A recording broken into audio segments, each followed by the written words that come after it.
The last round of Horror Show. You're officially dead. Come on, can't you see they're setting you up for something? Paranoid? I'm not paranoid. All my fears are real. Come on. Welcome to the Last Roundup Horror Show. I'm Franklin. I'm Jared. I'm Jason. And before we get going, Jared, I want to ask you, how you been sleeping lately? All right. Well, I think I know a way you could be sleeping a lot better. Oh, yeah. Have you ever heard of Casper mattresses? I haven't. Oh, shit. They do that on podcasts. I was just joking. They advertise. I thought you were going to yell at him for being a dick to us. How do you sleep at night? You're such a dick. No, I was just making a general podcast joke because people, podcasts for some reason are like the community that buy mattresses a lot. But how often would you suppose you would buy a mattress? I think you're supposed to every 5 years. Whenever it wears out. Yeah. Spend a third of your life in bed. It's not just a mattress. It's an investment. Ooh. I mean, that's where you spend, what, a third of your life? Yeah. That's what he just said. I mean, I didn't say a third. Yeah, I did. Oh. And Bingo. what age are you now? When's the last time you fell asleep on a couch? How'd you feel when you woke up? Oh, God, it sucks, man. Yeah, it hurts. Yeah, you got to sleep good. You got nothing the next day after 35. I can't even sleep on my back anymore. I got to stand up. Like, after an hour, I feel like I dislocated something in my back. I sleep standing And up. what the fuck do you do with these sons of bitches, right? Like, I don't know. Like this? What do you do? What's the move? What do you put your arms at night? Under my pillow. Really? Yeah, I sleep this? like on my stomach. Like that. Oh, you sleep on your stomach. I can't do that. I got to go on my side or I almost... Like, if I go on my back, I'm going to die in the night. I can't... fucking... It sucks. Yeah, it was a good bit, Frank. It was good. That was all right. Today we're talking about... There it is again. Damn it. 3 movies. Up first, from 1989, Society. And what's just general opinions, Jared? Right off the bat. Let's, why don't we give a summation? A summation? I got it right here. Give the summation. This is what I think IMDb had. That's An a good ordinary place. teenage boy discovers his family is part of a gruesome orgy cult for the social elite. That's what the movie is. Yeah, basically. Takes a while to get there. Yeah. But there's a lot of funny shit that happens in between. This is Jason's pick. Why don't we have Jason start? Well, let me give a... Tell him about it. Tell him a little bit about it. Okay, you said 1989, which it did come out in 89 in the UK. Right. Actually wasn't a US release till 92. Directed by Brian Usna, who also did the second and third Reanimator, Bride and Beyond, Return of the Living Dead 3, The Dentist. Ticks. Daggone. He's done some good stuff. The Guyver. I want to point that one out. Daggone. The Guyver. He did that daggone. Yeah. It was Daggone. And Honey, I Shrunk the Kids. It was written, Frank. Rick Fry and Woody Keith. I don't know what they've done. They did.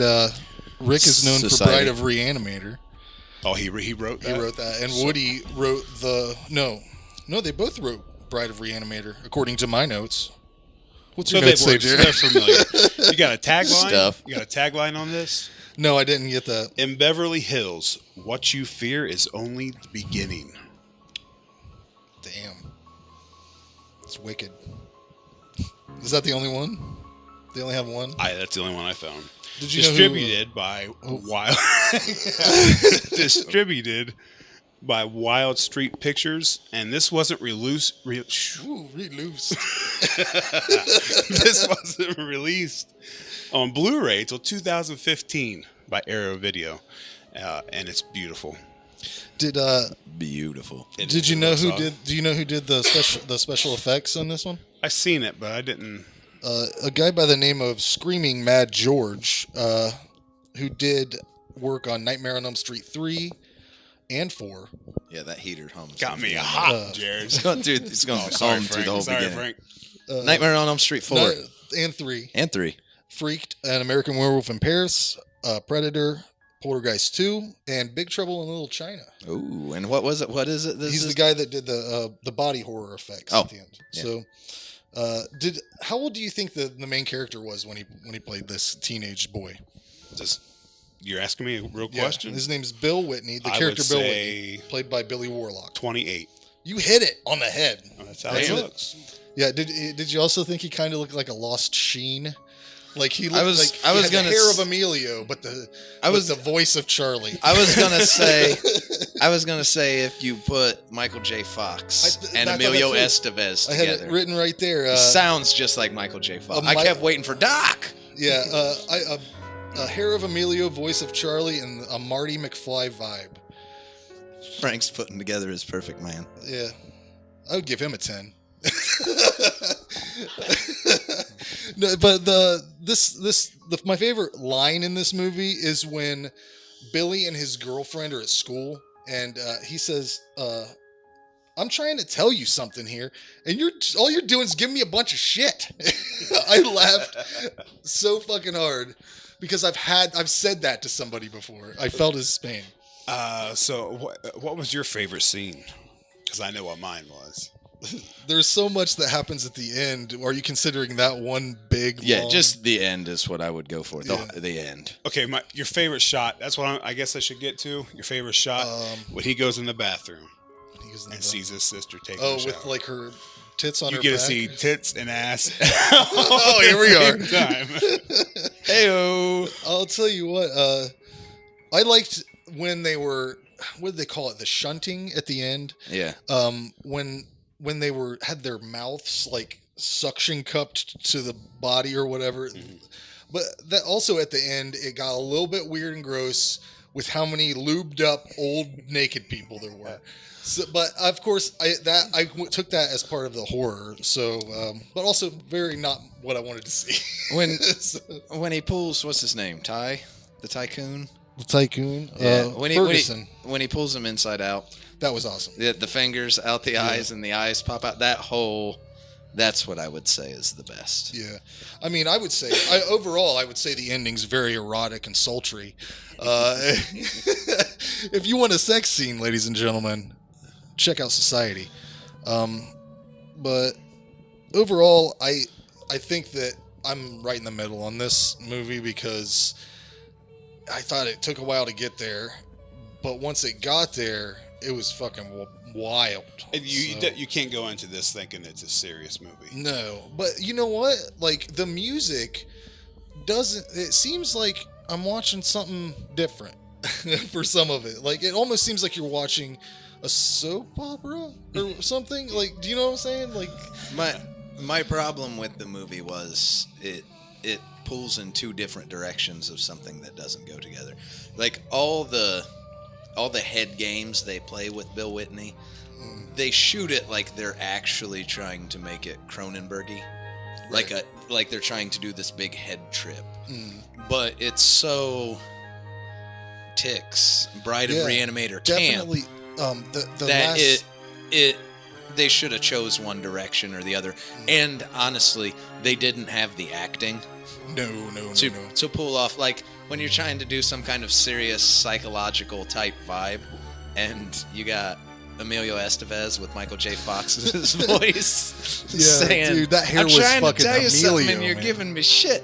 Like they should have, and what ends up happening is they put so much of that in the first 2/3 that it was light on all this stuff you want to see in a cheesy campy movie. Now the end more than makes up for it. There is as much of that in the last 25 minutes of the movie as in a normal movie like that all throughout. The end is just insane. I couldn't even describe the end to somebody. We can't even spoil it because it's impossible to describe what happens. But yeah, the first 2/3 definitely is just, it's disjointed and it fails. The first 2/3 fails as a cheesy movie, and it definitely fails as like a Naked Lunch or a Videodrome style. Like it.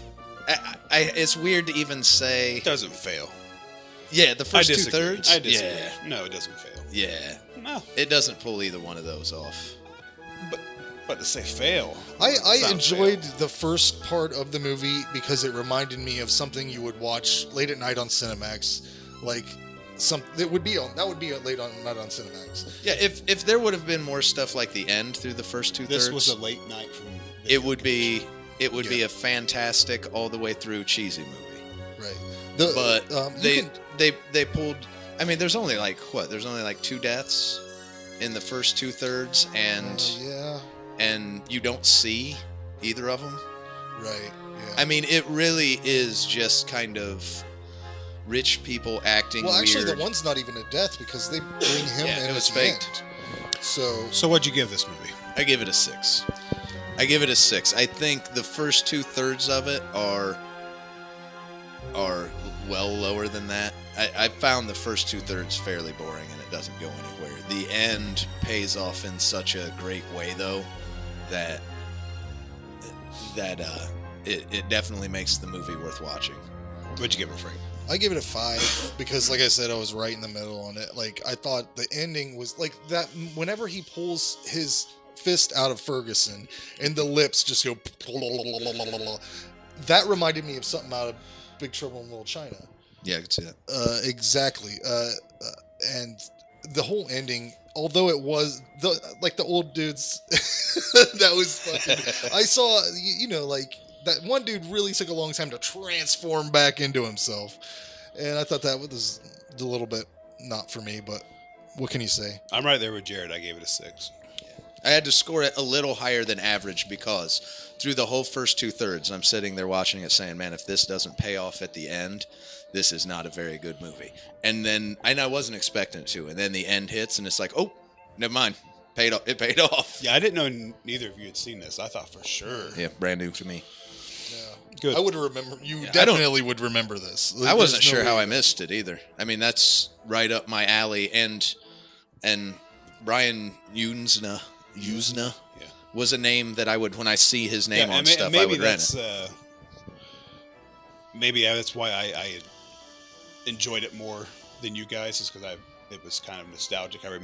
I know for sure the cover that I have is different artwork, but I will say the cover had a I don't know, it was either like a guy in a tuxedo or a girl in it's the girl dress. It's probably the girl in the dress kind of morphing a little bit. I remember that cover a and lot.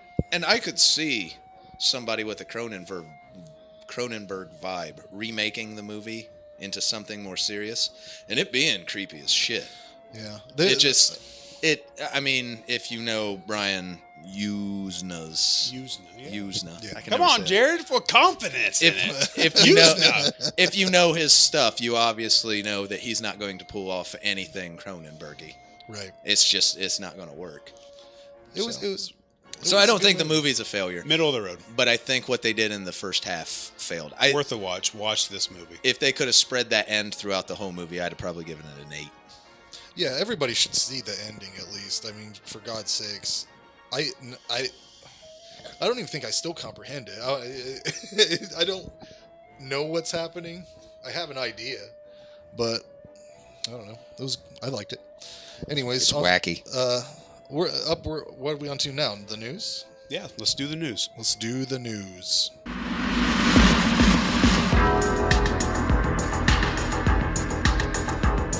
And now the last round of horror show news.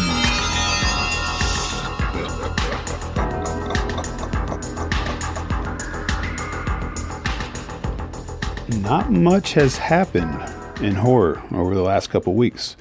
But I do have a couple things here. Quentin Tarantino's upcoming 9th feature film focuses on a male actor in 1969 who had a hit TV series and looking to get back into the business. The murder of Sharon Tate and her 4 friends by Charles Manson serves as the backdrop. Another little thing, we have 4K transfers of Silence of the Lambs and Night of the Living Dead. Night of the Living Dead is going to be a never-before-seen cut. And we can expect those both February 13th. As far as Blu-ray releases, This month, we have not seen a whole lot, but we do have a few today. Being released is Misery by Scream Factory, a new transfer, some new special features, new artwork. You could always expect a good release from Scream Factory. And the movie Get Out and Trailer Trauma 4. If you're not familiar with Trailer Trauma, it's a compilation of a bunch of horror movie trailers that's been restored. So pretty cool stuff. That's it for the news. Okay, you son of a bitch. Your brother wants to meet me? Then let's meet. I'm not afraid of you, or him, or any of you. So come on. Let him look me in the face so I can carve up his sick, laughable body. We're back from the news. That was quick. There wasn't a whole lot going on. That was last quick couple or weeks. long, It was quick. depending on what ends It was up. quick. There wasn't a whole lot going on.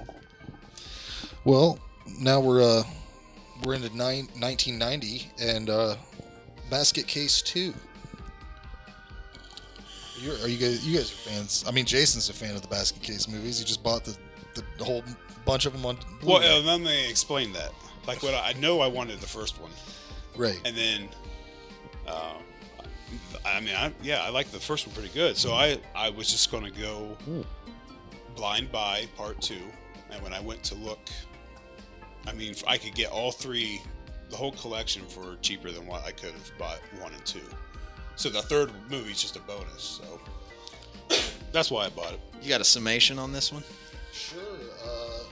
Dwayne and his basket-bound mutant brother are taken in by a secret home for wayward freaks with a journalist hot on their tail. So, it seems to me that all of these movies follow one right after another. I'm wondering if they shot them all like right after each other. No, I think there's quite a bit of space. Did you know that the mom from Pete and Pete plays the news reporter in this? I don't know what Pete and Pete is. What? I don't know what Pete. No, I don't know what you're talking about. I'm the lone guy. Nickelodeon, Two Brothers, The Adventures of Pete and Pete. I didn't have Nickelodeon. That rings a bell, but I can't picture it. I didn't have satellite TV out here in these woods that we're in right now. Yeah, I didn't have it until like 98, 99. Yeah, this is written and directed by Frank Henenlotter. Henenlotter. Confidence.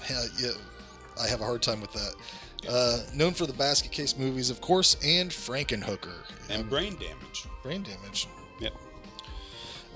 Granny Ruth is played by Annie Ross, who was a famous jazz singer. Did you know that?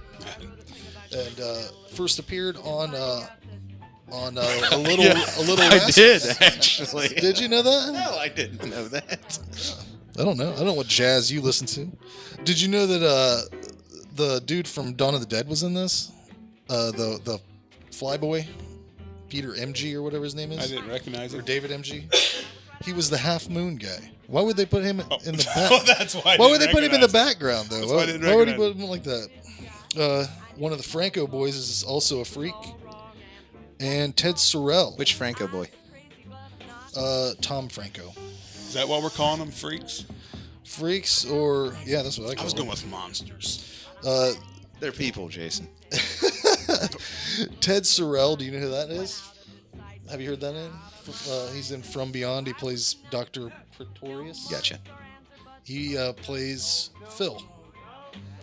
So I think we all remember who Phil is, right? Did you get a tagline on this? No. Was Phil the reporter's boss? Could have been. I think it was the reporter's boss. I wrote that down before I watched it. I believe. Anyways, no. But Go anyways, ahead. Tagline. what do you got? I got. It says, "Look who's back." Belial is who's back. Belial. This was, like you said, Frank, 1990. This one didn't get a DVD release until 2007. Holy shit! I'm not surprised. Wow. I'm a little surprised. Yeah, And Synapse also released it on Blu-ray in 2016. I wanted to talk about how when Dwayne and Belial leave the hospital, isn't that a little too quick to just get out of a hospital? Because I think we've all three been in the hospital with the childbirth and all that. It's literally a fucking, you got to get through the doors. You have to have people buzz you through the whole thing. Yeah, like the hospital's on lockdown now. Like I forget what. Especially, but if you're thinking child ward, I thought maternity section. any of the sections of the hospital I are don't probably think like all sections are like the maternity section. And you're basing it on 2010 and the movie was made to take place I'm in just 1990. amazed that they just get out. He's carrying Belial. All the security guards asleep. That's always the case. I bet you could do it at Hardin Memorial. You're probably right. You probably And do a lot of things. that yeah. place felt like a 90s Hardin Memorial. Do you know who did the special effects in this? Did you write that down? No, I don't. Gabriel. I don't like to give those guys any credit. No? Gabriel Bartalos. He worked on Leprechaun. Sometimes They Come Back. Tim and Eric's $1 billion movie. And he was the writer and director of Skinned Deep. Have you seen that with I haven't seen Warwick either Davis? of the last two. Tim and Eric's $1 billion movie. That means that he probably worked. Have you seen it, Jared? Yeah. He probably worked on that big dick. There's a big dick in it. I'm out. I'm out already. But do you want to go through? Well, let's just stay on the effects because this whole movie should have been shot with the guy in the mask or the costume, because when it's a real person, it looks bad Yeah, as it looks shit. good. Sometimes this thing looks terrible. That was one of my points. I was like, why didn't right they? from the get-go when they're escaping and you see him like just dangling. Yeah. Like it was awful. One of the things that I actually, for what this movie is, I enjoyed it. I loved it. One of the things I enjoyed about this movie is the insane inconsistency among the effects. You'll see something and you'll be like, shit, that looks good. Yes. And you'll see the same thing one scene Oh my later God. and be like, that's terrible. That's How terrible. is it that they can do that awesome effect at the end whenever Belial twists that reporter's face? That looks cool as shit. You've never seen anything Money. like that. And then you look at Belial, and half the time he looks like a fucking statue. Somebody's just moving around. Money. But it Well, doesn't take and any the more shots, money like- to put a guy's head like they did in a few shots. It doesn't cost. They already did it. Yeah, Just do it and more. spent most of their money doing it. I don't think when it they cost had that to do much, it- when they- Jared. It couldn't have cost that much. When they had to do it again, they Yeah. didn't have that money anymore. Shit. You You know know, what? when you're talking about money, you can fact check me, but I'm pretty sure I saw this at a budget of $2.5 million. Shit. I could see that. I think What did it, well, That's they- really low, though. I mean, that's not a lot of money for a movie. for this movie For a in big- 1990. For a big prosthetics effect movie? Yeah, I I guess I think- don't know what that stuff cost, but lot. $2.5 million. I was surprised when I seen that. I think we're burying the lead here because the best part of this movie is Lyle Barker. Do you remember him? He was the guy that owned the freak show that wasn't really a freak show. And he said, I'm going to make $100. $100. He got real excited. Damn! 100 smackaroos! Wow! 100 smackaroos! Wow, boy! 100 smackarinas! Now, this is why he's the best part of the movie. Lyle Barker, who was played by Jan Saint, also played these classic roles. Man hit with ball, Santa, street preacher, old man playing chess, wino, drunk, bum in the street, cowboy who loses hand, morgue attendant, old man in Dutch village, bartender, and mailman. And also Lyle Barker. Huh? It's good you gave him credit on all that. All that was in this movie. No, that's his No, he film played career. Lyle Barker Oh. in this movie. That's That's all his- of his I don't credits. remember seeing any of this. So If he, you- That's his No. only role with the name in a movie. okay. Yeah, that's what I'm saying. But the one that I really like is he played cowboy who loses a hand. That's probably his best role, I would assume. You gotta assume. Are you done with it, Jared? You want me to move on? No, I'm listening. I don't have it. Well, I got a whole back page of shit. What's my problem? Oh yeah, what's the deal with the gargoyle on the house? Is that like a freak? Is that another freak, or is that just a regular haunted gargoyle? It's a moving gargoyle. Yeah. No, I thought it was like just a prop too, but then at the end, I think It's eating laughing hot dogs. It's eating hot dogs. Yeah. It's supposed to be one of the freaks. It's just where they didn't. Someone was like, "Do people born with deformities where they're gargoyles?" No one bothered questioning. The freaks, the monsters, whatever we're going to call them. I think They were awesome. Great. They looked way better than Belial. And whenever that photographer dude pops up and takes all the photos of them in the attic, that's an awesome scene. I think that looks great. Yeah, I When he have gets that. I have killed that over written there. down as well. That's a great scene. Yeah, that's one of my favorites. And the scene again in the attic where she's giving her like speech to the children. That had a very. That was great too. That had a very. Like when they start all getting excited, like that was a little creepy. Yeah. The old lady made me feel like Troll 2. Her acting. Granny Ruth. Yeah, Granny Ruth made me feel like Troll 2. I can see that. Let's talk about the most important scene, the sex scene. Woo. And you saw it building too. Yeah. They was just started off just looking at each other. It's a love story. Touching It is, hands. for real. You can't find any credit anywhere for who the head of Belial was, or who the head of Eve was. You can't find. They're just non people. I'm assuming they were makeup artists or something. Probably. But yeah, I thought that whole end sequence where that was going on. I thought it was tasteful. Tastefully done. And erotic. Oh yeah, for sure. But in a very classy way. Yeah, and when I liked how they were bouncing out with Dwayne and the baby monster in that. That was just, the ending was just awesome. I liked it a lot. Yeah, and then Dwayne sews Belial back on himself, and it's just a good, nice wrap up. Nice ending. Yeah, it was pretty good. I was pretty surprised at how good it was. Well, what did you give it? I gave it a 6. Yeah, I feel bad. I was kind of torn because I don't want to get into doing halves, but don't do halves. I enjoyed it. I enjoyed it a lot more. I enjoyed it not a lot, but I enjoyed it more than Society. But I rated it the same. I gave it a 6, but this movie does a much better job of knowing exactly what it is. Yeah, and just it ran like it couldn't not know what the fuck it was. I'm a big fan of cheesy early 90s, just when no one gave a fuck anymore and they just did crazy out there shit, because especially on the sequels, everybody always just feels like you got to go bigger and better, and they went way off the rails on it.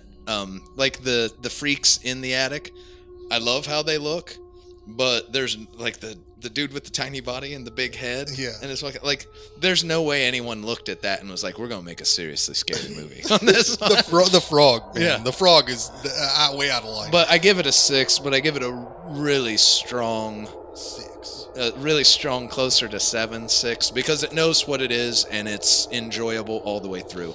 The acting, whenever you get out of any kind of ridiculous effects shots, the acting is just way over the top. Yeah. It's ridiculous Yeah, and hilarious. That's probably why that Dwayne guy wasn't in anything other than basket case movies. So yeah, it knew what it was from beginning to end. The hospital scene in the beginning, it's all of like 10 minutes, and they're just going because they were like, okay, let's sort how this movie happens since they both die at the end of part 1. Spoiler alert. But they're just like, okay, let's sort it and go, and they did. So I wanted to give it a 7, but it's not quite that good. I gave it a 9. That's because I don't make sense. No, I gave it a 9 because strong one. Honestly, if they would have done better with Belial, this would have been perfect. It just goes back to what he said. It inconsistent. I like when it's a man playing Belial. It looks great, but I know you're limited to the shots because you can't have you got to hide the body. For me, that it's fitting when Belial goes from this like human face and he looks really good, and then the next thing he's like this rubber hand puppet that they're just carrying around. I lose it every time, but I'm laughing and enjoying the movie, and it's so that I laughed out loud whenever he started laughing at Dwayne or something, and it just cuts to him. The inconsistency of it is part of my enjoyment of the movie. Well, we got now the Book Nook. what are you calling it? You said you had a name? The Reading Rainbow of Death. Okay, and now I still don't know what I'm calling it. on to Jared's realm. Jared's Realm. Don't call it that. I love reading books, it's fun. I often read them with my mom. I like reading to explore. There's no better way, I'm sure. I love reading. Today, I am going to be talking about author Jonathan Raab, author of The Hillbilly Moonshine Massacre and The Lesser Swamp Gods of Little Dixie. He is also the head man over at Muzzleland Press, which is a small indie press that put out fantastic books. The anthologies that they put out is a lot of those people are going to be the people that I'm trying to talk to, and I have Keep it in your pants. I have talked to Raab. We will do an interview with him for this second episode. His books are everything that, like the movies we were just talking about today, they are everything that is great about those and better. It's very it's crazy out there. It gets into conspiracy stuff, has an X-Files vibe, but having talked to him, he's very into the trash cinema of the 80s and the slasher films and enjoying most of the stuff for the same reasons that we do. You keep bringing up all this like indie stuff. I do. Well, what would you say the big difference is between indie as opposed to Stephen King? Same as in movies. What is like? It? Think of I asked you. Imagination. Not you can tell these. You can tell a lot of the stories that I've read from a lot of the authors I hope to be talking to and am talking to. They're not it's not about fashioning a easily digestible product that can be sold to masses. They get an idea and they want to explore their idea. So would you say that's the same reason for these stories not being made into movies? I think it would be impossible from what Jared's explained like from some of those too stories. much stuff in it. I like the fact that none of these books have ever been turned into a movie is like you're recommending these authors to me, to everyone. It's the same reason I put it in our world of music. It's the same reason Gudger doesn't have a record deal.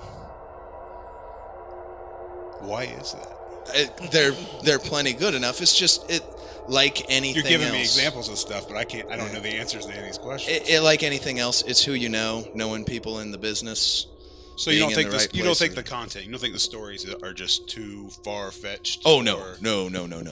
The thing about Raab's work that I really like is I've describing him a couple times. I've said James Gunn, because every once in a while, like when you're working in indie and underground, and you get a lot of those basket case 2s, which is clearly someone running crazy on ideas, but nothing against the director or the movie makers, but they're clearly not top notch.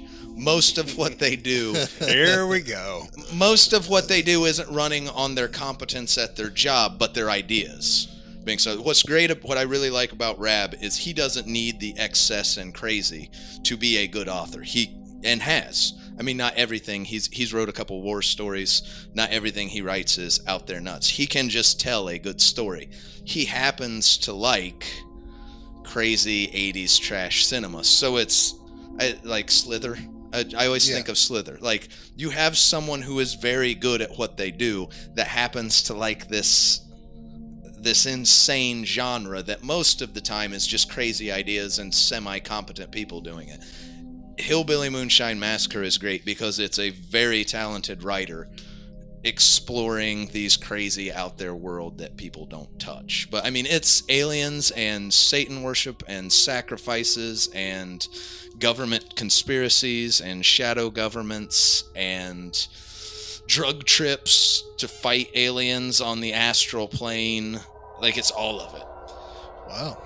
Yeah, it's really good. And you're going to talk to him on the Yes. next episode. Yes, I'll be talking to him on the next episode. And it's, like I said, it's not all he does. He actually runs Muzzleland Press, which puts out lots of their newest book, Terror in 16 Bits. It's all short story anthologies on video game inspired horror. And his story in that is inspired by Splatterhouse, I believe. But it's called Dr. Coagulate's Splatter Lab. But yeah, I mean, like, that's just stuff you don't see in kind of mainstream might be the word for it. But the mainstream, like, they're as well written, but you don't have a lot of the mainstream horror being like, I'm going to write this book that is inspired by a video game. And when you read it, like, the dude dies, comes back to life at the beginning of the level. I mean, it's a story contained within the rules of a video game without ever actually saying it's a video game. It's fun. I mean, it's a cool read. Just because it's different and imaginative. I think that it's one of those things to where, like, if a story like this gets made into a movie, it probably isn't going to be a good movie. But if you use your mind, like, some of these bad horror movies might be great stories. Most of these, a lot of the stories I've read, if you made a good movie about it, you could make a great movie about it. But you're right. The reason they're not being picked up for movies is because, I mean, these are indie authors. A lot of it's self-published. They're selling it. It's no different than what we do in Mississippi Bones, just mailing stuff out to people from your house. I mean, just good people and are good at what they do. And like anything else, it's just hard to get noticed. And from talking to everybody, I've come to find selling books is probably the hardest art form to try to sell, because it seems about any other medium is digestible, at least to tell if you like it or not, or want to take a chance on it in a quick amount of time. We play music. If we can get someone to hear us for 15 seconds, they might not even have to be realizing it. They could be doing dishes, catch 10, 15 seconds of a song, and be like, oh, what is that? And spark interest. You're not going to have anybody kind of not exactly knowing what they're doing catch 15 seconds of a book and be like, I'm buying this shit. 15 seconds of a book. Yeah. So anyways, we should probably get on to our third feature film. This is wow, man. This is a wow. Is this Jared's pick? This is Jared's pick. What are we doing? The Beyond the Black Rainbow. 2010. Despite being under heavy sedation, a young woman tries to make her way out of the Arborea Institute, a secluded quasi-futuristic commune. This was written and directed by Panos Cosmatos. This was his first movie, and he is the son of George P. Cosmatos, who is best known for what, Jason? I don't know. I was going to ask you who this is. He was known for writing and directing Rambo First Blood Part 2. Maybe he didn't write it. Directed Rambo First Blood Part 2, Cobra, and Tombstone. Okay. But this is his son's movie, and I think it's a bold move. It's a bold first film to put out. Yeah. It's very artistic, and I don't know if it's for me, Jared. It looks cool. Has great music, great atmosphere. Would have been better as a music video. It's not good. I didn't like this movie. No, I didn't either, man. Very little dialogue. Like this. Oh. I could have memorized the lines in this movie. Everyone's lines. Yeah. Without a problem. This is the way I can describe it. It's an atmosphere type movie. This is the way I can describe it. It has Somebody had a dream. They told it to Stanley Kubrick. And then Stanley Kubrick gave it to Vincent Gallo to direct. Yeah, I mean, it's just so. It's more heavily. It's visual. You watch it. It's clear what it's meant. It's meant to be visual and atmospheric. It's fairly surrealist.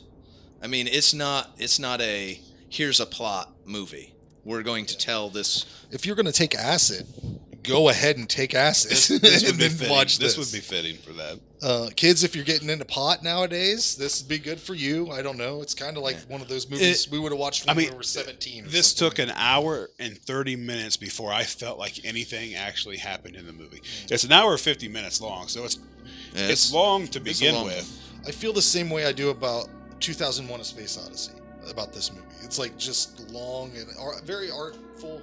It's there's a lot of potential here to do something amazing, but I think he overshot it. He like really wanted to do a fucking piece of art. Yeah, it's more about what you see. Yeah. Like movies like this, I think of that David Lynch book that I read where he's kind of explaining how he makes stuff, and he's like, the purpose isn't for me to tell you what's going on. You have a window into a world, and you just get to see this much. It's not about you being aware of how everything fits. And it's one of those. The purpose wasn't to create a full world that you understand. It's to catch a glimpse and to... There were things I liked. I mean... I'm not gonna. I liked the red Necron 99 looking suits that they had. Yeah, I rated this one. The last 20 minutes of this movie is okay. Like this movie, don't go into this movie thinking it's a horror movie at all, because it's not. Sci-fi. Yeah, definitely. Heavy not sci-fi. Horror. The any horror aspect. The only horror aspect of it was when she walked through that room and that thing tried to eat her, and then it's just. Licking the glass. Like that's the only time I felt that it was the only horror aspect of it. And I don't think it's even labeled genre wise. Yeah, would be the psychological side. Like the states they're in. But it's I mean in thinking monsters and scary and no it's not. No, it's not. The best part about it I think is probably the sound design and the music that accompanies everything, because there's such weird shit that happens. It seems like that's probably a good soundtrack. Oh yeah. Visually, I thought it was stunning. But again, nothing happens until 90 minutes in this movie.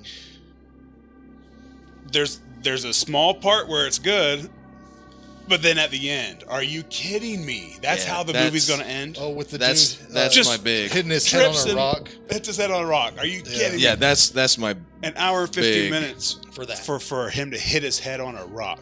Yeah, that was my big complaint about it. I did rate it higher than the other two though. Really? Yeah. Oh my lord! See, I gave it a 3, but that's exactly what I gave. I only gave it a 3 because of the competency.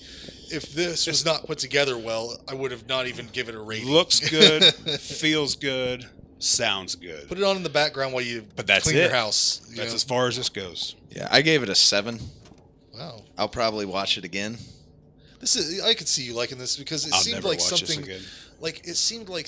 Could you imagine like Philip K. Dick writing something like this? Yeah, and movies like this, you get to add your own, and I enjoy doing that. Like the real motivations and exactly what is going on. I mean, obviously they show Reagan and maybe the Cuban guy from that era.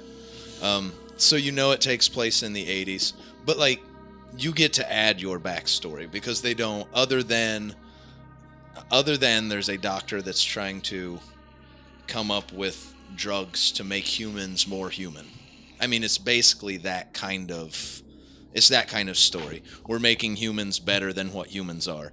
And it deals in broad themes like control. They didn't touch on that at all. I couldn't They fucking didn't touch stop. on that at all. Dude, Like the control part, like where they're like trying to piss her off and she's not reacting. But yeah, But it's when they play the video at the beginning, they're trying to. It's where is all that? Like what are they trying to do? It leaves it up to you to kind of decide how these things work. They're not going. It doesn't. I was trying to decide whether I not should for 90 minutes. I couldn't. This is why it irritated me the most. It's so long already, and I kept dozing off, and then I'd have to wake up and rewind it back because I didn't want to miss anything. But it's like, I didn't miss anything. It's just a dream. I might as well have had a dream. But what was all the tension with the?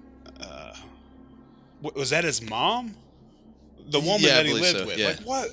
Like the music made it tense, and the way they interacted with each other. But What she knows What was it? I mean, she knows what he had been through, who he actually is, and we don't find that out until a lot later. He takes off his. But so I mean, she kind of has a better idea of who he actually is, and he's kind of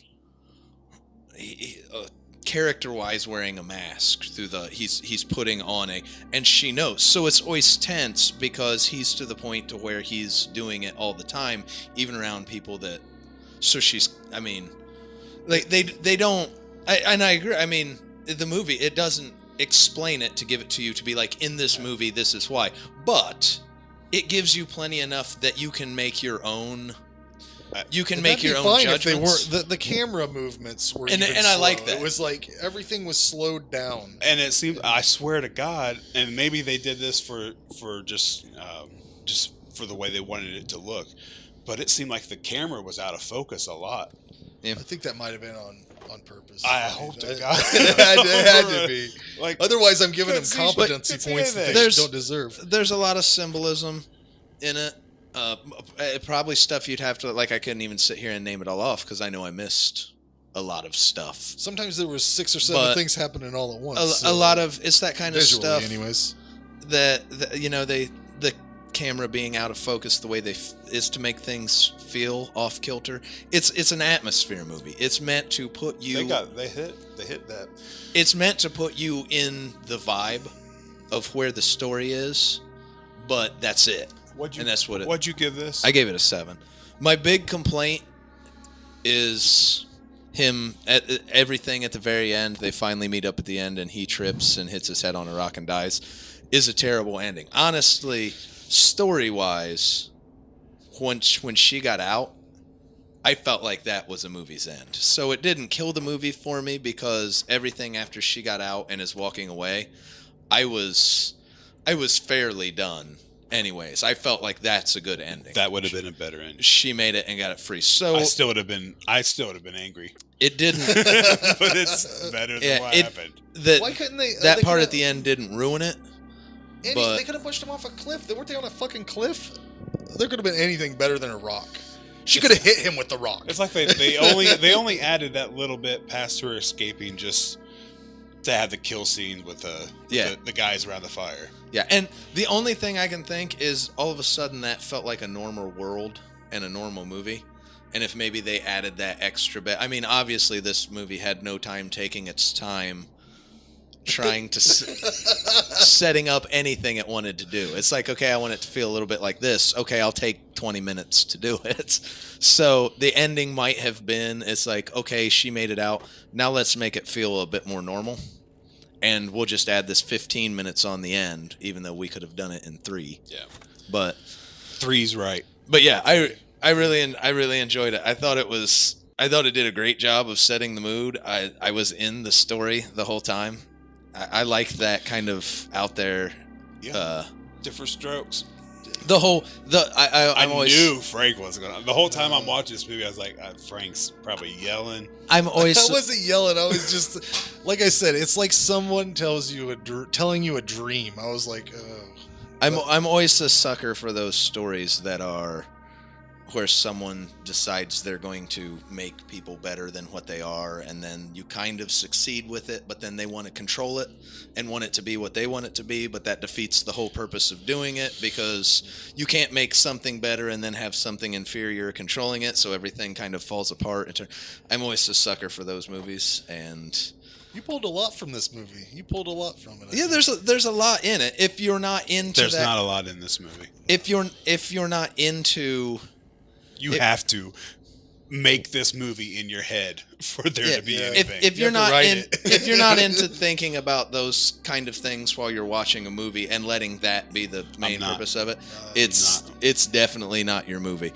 I mean, otherwise, why don't we just write movies? Like I'm starting to think maybe I have a little bit of ADD. Like it's like my mind I had to make myself pay attention to this movie. It's David Lynchy. I was finding myself grabbing my phone and playing with the dog. Like, when a camera move is like so slow, you got time to look at your phone before it. It's David Lynchy, but without even his newer stuff, to where he doesn't care as much about even the full story coming out. Where it's just like, here are scenes, this is a world, enjoy it for what it is. Right. It's that. If you're not into that, it's bad.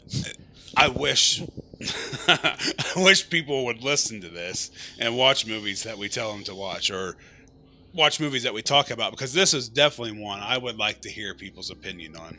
Oh, for sure. And it'll never be a movie where you'll get, I mean, it's always going to be split. People, if you don't, you're not going to get many middle of the roads. It's not going to, be not going to be split. Me giving majority.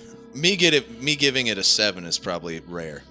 You'll probably get people who are like, this was awesome. You're the 1%. You're maybe the 10%. 1 out of 10 people. You'll get someone who say this is awesome, or someone who more often people that are just awful. Just another. It's the same. Frank's the same way. He likes some. I like some shit. He likes some horrible stuff. This is a good one to show that it works the same way, even if the movie's totally different than that. Yeah.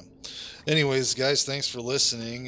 Check us out on Twitter at LRHS Pod. Make sure to smash that like button, subscribe. Leave us a comment. Actually, rate and review us on iTunes. Don't forget about our Amazon promotional code. Yeah, and Casper Mattresses always out there giving you a comfortable sleep. Oh, and I forgot to mention it during my little segment. Muzzleland Press, you can find him on Facebook. You can find Jonathan Raab on Amazon. Jonathan Raab. All the stuff he works on. R-A-A-B, right? R-A-A-B. You can find him on Amazon. You can find Muzzleland Press on Facebook. It's more than just his stories. Matthew Bartlett, he put out one of his books. The latest anthology, Terror in 16 Bits, was great. And I really recommend their other anthologies, too, as a good place to start in reading indie horror. This was one thing I meant to mention and forgot, because a lot of the writers he works with them and pop up in his books. Terror in 16 Bits has a big long list of everyone that I want to talk to already in it, like Alex Smith, Sean Thompson, Matthew Bartlett. Calling you out. They're all in there. There's a whole bunch of great people, and so I would check that out for sure. But we will be back in a little while, and we will be talking about Black Sheep, The Loved Ones, and The Babysitter on our next episode. So we hope you join us again. Thanks for listening.